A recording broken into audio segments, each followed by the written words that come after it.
आपल्या महाराष्ट्रावर भूमाफिया रूपी एका रावणाचं खूप मोठं संकट आलंय.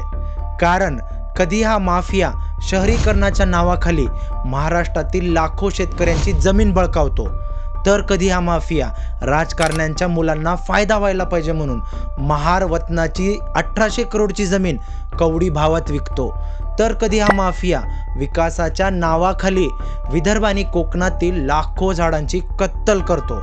पण आता या माफियाची वाईट नजर मुंबईतील मराठी शाळांच्या जागेवर पडली आहे. कारण आपलं महाराष्ट्र सरकार या मराठी शाळांना बंद करून ती जागा या भूमाफियांना देत आहे. पण एका गोष्टीचं खूप वाईट वाटतंय मला, या मराठी शाळांमध्ये कोण शिकतं? गरीब मराठी माणसांची मुलं शिकतात.